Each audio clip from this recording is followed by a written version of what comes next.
Dans cette vidéo, je vais te montrer comment activer la communauté sur ton serveur Discord très simplement. Et salut à tous, c'est Spenza, si tu ne me connais pas encore, je t'aide à réaliser le serveur Discord de tes rêves. Donc si cela t'intéresse, n'hésite pas à t'abonner. Et nous, on va tout de suite commencer avec le tuto. Activer la communauté sur Discord, c'est très simple. Et en plus, ça va vous permettre de faire plein de choses. Tout d'abord, pour l'activer, il va falloir aller donc dans les paramètres du serveur et descendre dans activer la communauté. Juste ici, on va faire commencer. Et avant d'activer la communauté, pour activer la communauté, on va devoir configurer le serveur. Donc tout d'abord, le niveau de vérification doit au moins être à une adresse email vérifiée et requise. Je rappelle que ça se passe dans l'onglet modération et configuration de sécurité. Il faut que ce soit au moins sur le faible. Et on doit aussi avoir activé le analyser le contenu média de tous les membres. C'est toujours au même endroit dans la configuration de sécurité. Ensuite, une fois que ces deux choses sont faites, on va pouvoir faire suivant et on va devoir configurer deux salons. Tout d'abord, le salon du règlement du serveur. Soit vous n'en avez pas et vous pouvez laisser Discord en créer un pour vous, soit vous mettez votre salon de règlement, donc moi je vais mettre règlement, et ensuite on va devoir mettre le salon des mises à jour de la communauté, donc c'est Discord qui va envoyer des messages lorsqu'il y aura des mises à jour qui sont intéressantes pour les créateurs de serveurs. Je vous conseille de mettre ça seulement dans un salon où les administrateurs peuvent voir, ou peut-être même aussi les modérateurs, mais je vous conseille en tout cas de ne pas le mettre sur un salon où même les membres peuvent le voir. Essayez que ça soit que le staff, voire que les admins. Donc par exemple, moi je vais pouvoir mettre ça dans annonce staff ou même dans administration. Ouais, je vais mettre ça dans administration. Suivant.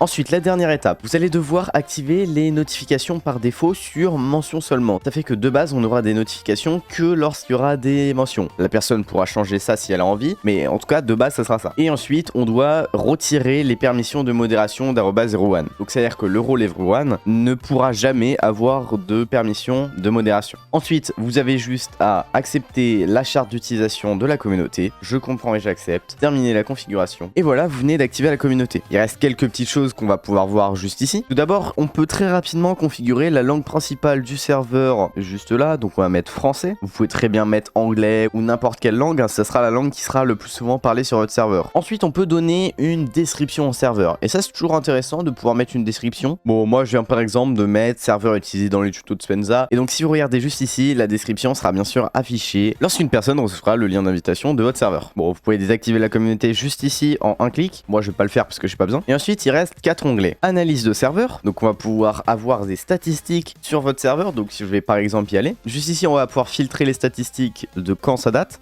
et on va avoir tous nos statistiques juste là. Bon, c'est un serveur où il se passe rien, donc il n'y a aucune statistique, mais vous pouvez avoir des statistiques sur votre serveur, c'est plutôt intéressant. Ensuite, on a le programme partenaire. Donc en gros, le programme partenaire, ça donne plein d'avantages, dont tous les avantages que vous pourriez débloquer sur tous les boosts comme ça, sans avoir obligatoirement les boosts niveau 3. Donc c'est que vous débloquez tout de base. Le créateur du serveur aura un Discord Nitro de base, donc vous n'aurez pas besoin de vous le payer. On a accès à un serveur avec tous les autres créateurs de serveurs partenaires. On a un badge sur le serveur ainsi que dans nos badges. Mais bon, faire partie du programme partenaire, c'est pas si simple. Bon, tout d'abord, il faut bien sûr respecter la charte d'utilisation de la communauté. Donc ça, normalement, si vous faites pas n'importe quoi, il n'y a pas de souci sur ce point. Il faut avoir 500 membres, donc ça commence à être un peu beaucoup. Il faut avoir un serveur qui date d'il y a au moins 8 semaines. Ensuite, il faut qu'il y ait un minimum d'activité sur votre serveur. Donc ça sera que quand vous aurez 500 membres que Discord pourra vous dire si vous avez oui ou non des bonnes statistiques. Il faut aussi que le nom et la description de votre serveur ainsi que tous ces salons n'ont aucun mot répréhensible.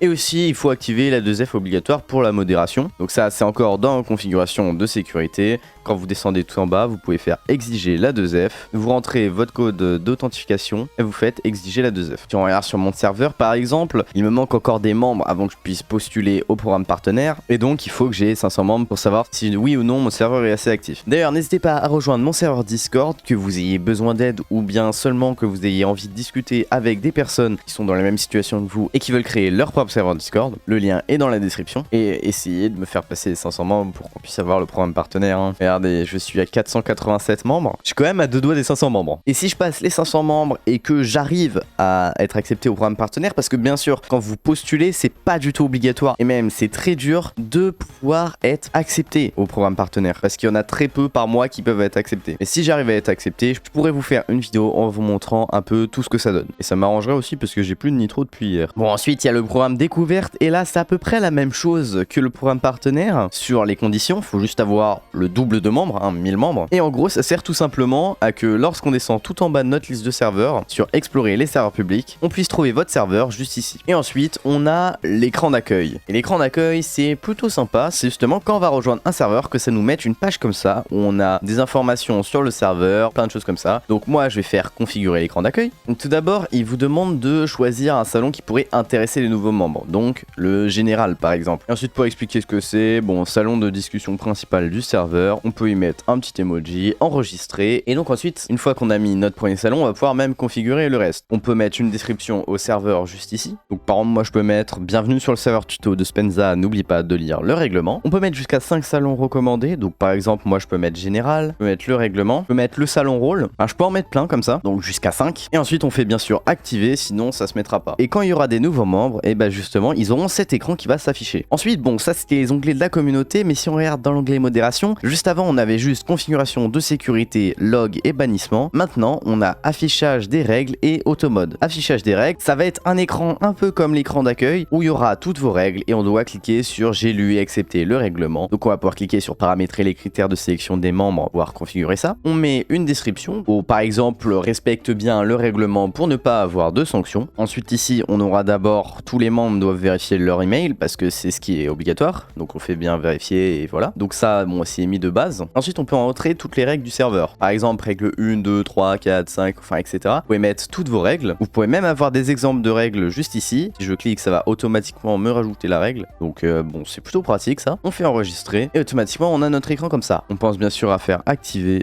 juste ici, sinon ça ne se mettra pas et c'est bon. Comme on voit juste ici, on a quelque chose qui va bientôt arriver sur Discord dans une prochaine mise à jour normalement, c'est de pouvoir permettre de faire des réponses courtes, un paragraphe, des choix multiples et connexion. Bon comme ça là j'ai pas plus d'infos pour vous, mais on voit que quand même c'est intéressant et je pense que je vous ferai un tuto spécifiquement sur les règles quand il y aura cette mise à jour pour montrer les nouveautés qui seront juste ici et aussi faire un tuto spécialement sur ce règlement. Et ensuite dernière chose qu'on peut voir c'est l'automode, c'est donc tout simplement c'est un ajout qui est assez récent, c'est encore en bêta et ça permet d'avoir un automode sans bot. Alors je vous conseille quand même d'avoir des bots de modération avec un automode, mais vous pouvez quand même avec les paramètres de Discord de base maintenant mettre un automode et ça c'est plutôt intéressant. Bon il y a quand même plein de choses à voir là-dessus donc je vous ferai un tuto très prochainement sur cet automode que Discord a rajouté, donc n'hésitez pas à vous abonner et activer la cloche pour ne pas louper ce prochain tuto. Et sur ce on va s'arrêter là, j'espère que ce tuto vous aura plu et vous aura été utile. Si c'est le cas n'hésitez pas à vous abonner, à mettre un petit pouce bleu, à activer la cloche pour ne pas louper les prochaines vidéos. Sur ce c'était Spenza, à la prochaine, ciao.